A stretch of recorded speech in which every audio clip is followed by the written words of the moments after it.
welcome back to my channel. It's been a while since I've really sat down and made a video like this, and I know many people have actually mentioned this to me, is that I've been pretty absent on YouTube and social media. And as you can tell from the title of this video, this is a topic that's, you know, kind of, I wouldn't say it's like heavy, but it's heavier than my usual content. And this is something that I've been dealing with for a little while, and maybe it'll make sense as to why I've been a little bit absent or just not present on social media. And it felt really important to make this video, not only to share what I'm going through, but September is actually PCOS Awareness Month. And even though we're at the end of it, this might be coming out in October, I felt like it was really important to share my story and to help bring awareness if you are dealing with this or if you are going through this. And it can be really lonely. I know that's something that I really struggled with the past couple months, is the loneliness of going through something along these lines. And so I wanted to share my story, encourage anybody that's going through this, and hopefully you know, give a voice to something that a lot of women suffer from, but we don't always talk about. So let's just get right into it. This video is about PCOS and me being diagnosed with PCOS. So if you have never heard that acronym before, it stands for, and excuse me, I have notes. I want to make an educated video and I want to be able to share my story without rambling. So PCOS is polycystic ovarian syndrome. I have the definition right here. So PCOS is a common health problem caused by an imbalance of reproductive hormones. The hormonal imbalance creates problems in the ovaries. Ovaries make the egg that is released each month as part of a healthy menstrual cycle. With PCOS, the egg may not develop as it should or may not be released during ovulation as it should be.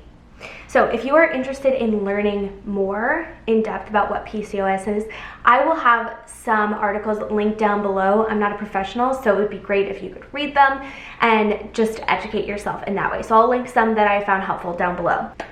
So starting with my story. A couple years ago, I heard the term for the first time, PCOS, and after kind of looking into it and hearing people's stories, I myself wondered if that is something that I had, if I was struggling with that. But I officially received a diagnosis this past May. I was at first devastated, absolutely devastated, when I found out, because I was kind of uninformed. You know, I did read a lot, which is great, but there were things that I just didn't understand and just didn't know. And one thing that's always really been important to me is being able to have a baby. And so the first thing that I thought of was, am I not gonna be able to have a baby? And that was devastating. It was also devastating just feeling like my body has completely failed me and that it's not doing something that it's supposed to do. And then comes the guilt of, did I do this to myself?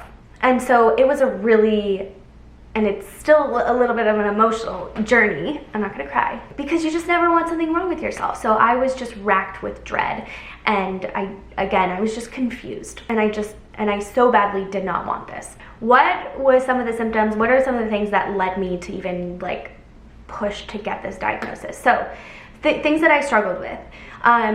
Irregular periods. There was even one year when I only had a period, I think 3, maybe 4 times that entire year. So that was a big indicator. Acne, I've always struggled with acne. It's not cystic acne, but it's definitely more than normal. And then weight, it wasn't that I was rapidly gaining weight or anything. It was just, I would put on a couple pounds or something and it would be really, really hard to get off.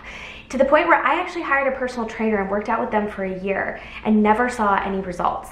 And it wasn't because we were doing something wrong. It wasn't his fault and I wasn't eating bad. It was just almost like this puzzle. Like my body needed this with this and not this.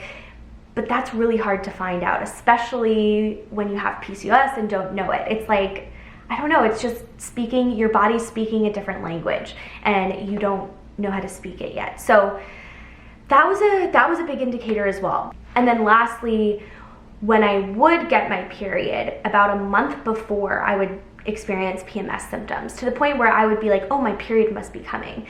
And literally I would feel this for 2, 3, 4 weeks before it would ever come, and they were hard symptoms. So that was unusual. So all of these things led me to be like, you know what, I gotta talk to my doctor. So here's the process of how I actually found out and got my diagnosis. During COVID, it was the longest that I had ever experienced not getting a period. I had actually had my last period November 2019. And then we went all the way until, I believe, June. That is a really long time. Now, probably if COVID hadn't happened, I actually would have gone to see my doctor sooner. But because it happened, I was dealing with a couple things. One, I couldn't get in to see my doctor because I didn't have any COVID symptoms. 2, I was also battling this thought that it was stress. See, back in November, we were getting ready to move to our new condo. So we were moving and we were packing.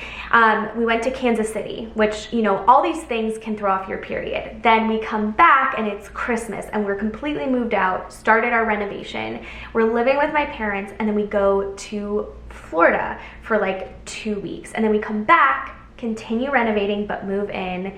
And then we finally finish, and it was a very stressful renovation. We finally finish, and then COVID happens. And I will say at the beginning of COVID, I was an emotional wreck. I was terrified, I'm sure as everyone else. I was scared everyone around me was gonna get sick and all of that stuff. And so in my mind, I knew I hadn't had a period, but I thought, okay, it must be stress. It has to be, because I've gone through all of this. And then the stress started to subside, and I was at home all the time, and I wasn't getting a period. Finally, things started to lighten up. I called my doctor, and he was like, yes, I need to see you. This is not normal. So I saw my doctor. I just have to say, I absolutely love my doctor. I've had him since I was like a baby. He knows me really well, and so he was very comforting. But basically said to me, like, this is not normal. You should be getting a period, and sent me to get blood work and a ultrasound. The next 2 weeks was like awful because it's the waiting period. Finally, my blood work came back. Everything was normal, except I had a little bit, he said nothing to be concerned about, but I had a little bit of low estrogen and a little bit of low progesterone. So I felt really hopeful. I was like, oh, okay, that doesn't sound bad. I'm totally fine. I'm overreacting. And then comes the ultrasound. The ultrasound was terrible. I had a terrible experience. I just felt so alone, so emotional. I didn't know what was going on. Because of COVID and everything, it was just not a great process. It was really in and out, and I don't know, it was hard to explain, but I basically, after having it, had like this emotional breakdown in the parking lot, and I knew something was wrong. I knew something was off. And I knew the nurse couldn't tell me because she's not allowed. But it was just hard. You just wanted reassurance. Anyways, a couple days later, I get the call from my doctor, and he was like, listen, I can't diagnose you because he's only a family doctor. He's like, but I'm pretty sure you have PCOS, and I'm going to refer you out to a fertility specialist, someone that deals with PCOS and all of this stuff. And it was probably like one of the worst calls, and I'm upset because it was just like, it's just the feeling of losing hope, and just like, you never want something to be wrong. And it was really sweet, and he ended the call just telling me, like, you're gonna get pregnant, you know, like, you're gonna have a baby, you know, when you want, like, you're gonna do this. And I think that was like just a really hard call, because obviously, like, our plan is we want to have a family, and sometimes this makes you feel like that hope has gone out the window, which it hasn't. I'm just telling you that. That's just how I felt in the moment. Fast forward to talking to a specialist. I got referred out to a specialist, and basically what I was told was that he would explain to me what PCOS is and everything that has to do with it. I get the call from the doctor, and it went terribly. He didn't explain to me anything about PCOS. I specifically stopped looking at research because I wanted to get a doctor's, the information from the doctor, from the source. Like, I didn't want to self-diagnose or give myself unnecessary worry. So I had all these lists of questions, and he wouldn't really answer them. And basically his solution was that he was going to put me on Clomid. Now, Clomid basically just forces your body into having a period. There's nothing wrong with Clomid. If that's something that you've done or you're looking at doing, as long as you've done your research and feel comfortable with that, that is totally up to you, and I support that decision. I just was looking for, hey, how do I deal with this? How do I make sure I don't deal with this for the rest of my life? And basically he said, well, you will deal with this for the rest of your life. And his parting words were like, don't gain any weight because it's gonna be really hard for you to lose it. And that was just another like punch in the gut, because I was already feeling very insecure about like eating, because I'm scared to like gain weight, and I feel like my body's failed me, and there was a lot of like self-confidence issues then that started to like creep into my life that I thought I had dealt with, and you know, just all of that junk. And that really was a blow to my self-esteem and to my like emotional state. I just didn't feel good about the call. I just didn't feel good about working with him at that time and about doing Clomid, because I was like, there has to be, and I've read things, there is ways to combat this, to reverse it. You can't cure it, but you can reverse it. And so this led me to do research, and this was a gift from the Lord. And I believe that the Lord orders our steps, and that everything has a purpose and everything has a plan according to his will, and that he is in control. And so I knew specifically that that moment of frustration was the Lord pushing me to look somewhere else and get the answers that I needed, and that's exactly what happened. I ended up finding a PCOS specialist. She's a naturopath who has worked in fertility clinics, has given her practice to women's reproductive health, but specifically in PCOS, which is very hard to find because there is not a ton of research. This is a very new thing. I mean, women have dealt with this for many years, but the research and the education behind it has been very recent. I had a consultation and it felt so right. She was able to explain everything that was going in, and for those of you that maybe have heard about PCOS, or maybe you've just gotten a diagnosis, a lot of times, this is how I felt, is you just fall into this PCOS bucket, and it's just like this big bucket that everybody goes into. And that's kind of how the first doctor treated me. But this doctor, Dr. Samina, she really treated me like an individual. And what I've learned is like PCOS is just an umbrella of different symptoms that you may experience. You're not going to experience them all, and you need to be treated on a very individual basis. So I felt so good meeting with her. It was like that moment that I knew it was ordained by God. Like he wanted me to meet with her. And so here's some of the things that I want to share with you that I learned about my PCOS. I wrote them down. So I have probably what they call a lean case. So it's not the worst. It's actually probably like one of the lighter cases. I don't have insulin resistance, which they say you have. I don't have cysts on my ovaries, which is polycystic.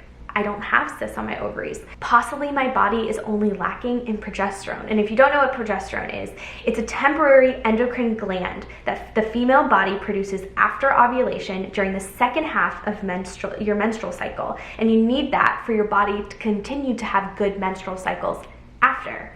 So if my body can't produce progesterone and teach it how to have it on the next menstrual cycle, there's a little bit of a traffic jam or information block.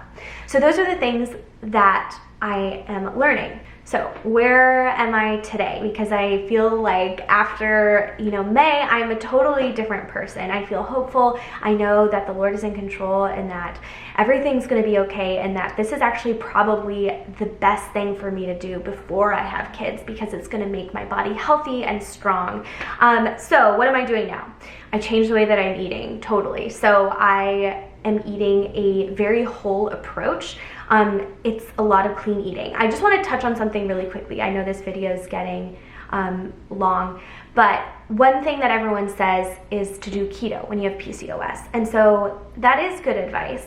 And from what I've learned from my new doctor is that she said, keto should be something that you would think to consider because your body needs good fat for your reproductive health. But the issue sometimes with keto is that you have a lot of dairy, which has a lot of high testosterone, which actually worsens your PCOS. So that is something for you to consider and for you to do your own research. That is just why I think keto never worked for me, and I would continue to go back to it and try it, and it almost always made me feel worse. And I felt really reassured to have answers as to why keto wasn't working for me. It actually was doing the opposite of what it was supposed to do. So I changed to a very whole eating approach. No refined sugars, no dairy at all.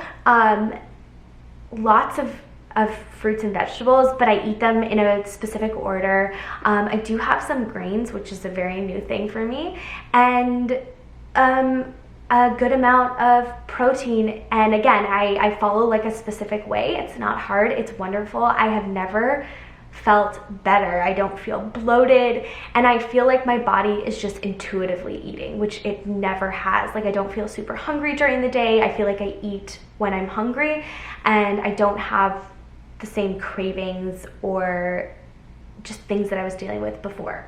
I have lots of vitamins and supplements, taking a lot of different things. I'm not necessarily going to share them because this is very specific towards what, you know, my blood work came back and what I needed. So this would be something for you to go and get your own kind of diagnosis, because it's so specific to you. You don't just fall into this overarching PCOS bucket. It's very unique to what you're dealing with.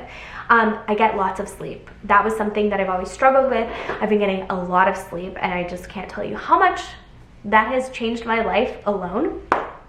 And eliminating stress. Your endocrine is like a system that also deals with your hormones, is very linked to your stress levels. And so that is something that I'm learning and communicating with Andrew, and he's been such a huge support. He's been doing most of the cooking and the meal planning, and I feel very supported by my whole family. Everybody is very aware of what's going on. Everyone is praying for me. They're supporting me. Everybody is on board because, one, we want my body to, like, you know, be healthy, and two, we want to get it ready to be able to have a baby naturally.